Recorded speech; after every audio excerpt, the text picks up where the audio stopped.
Hey there, handy friends. So it is the middle of April. It's April 20th, and we do have a little snowstorm, but I still wanted to get out here and show you these wild violets. So I do have some wild violets in my yard. I'm going to show you those near the end.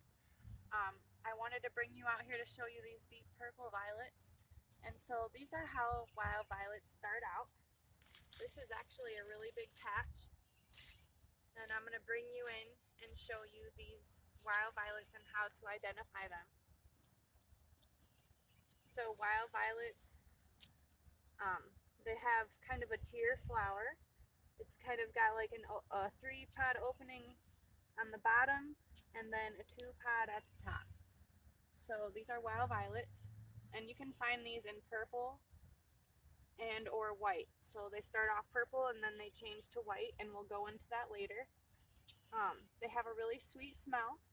You can make jelly out of this, jelly and jam, also used to make syrup, and can also be used to help intake of vitamin C.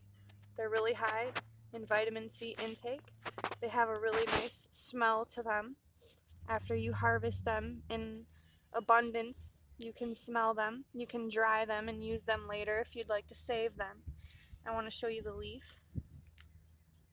I kind of ripped that one, but they're kind of like heart-shaped leaf, as you can see there.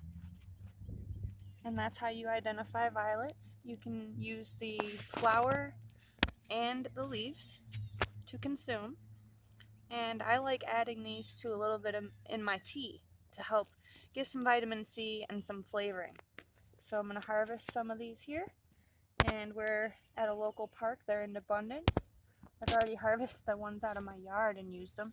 So this is harvesting wild violets when they're purple, and I'll share with you the white ones when we get home and more information.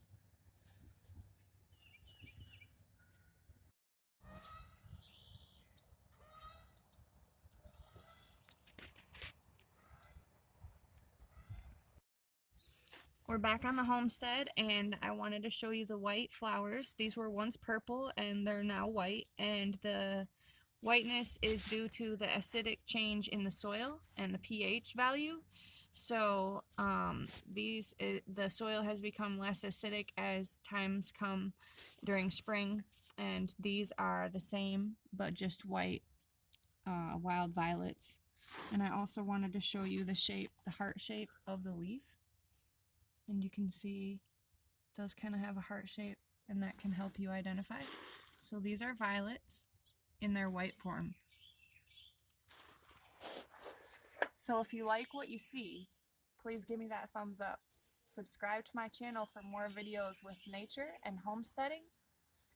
And stay handy, friends!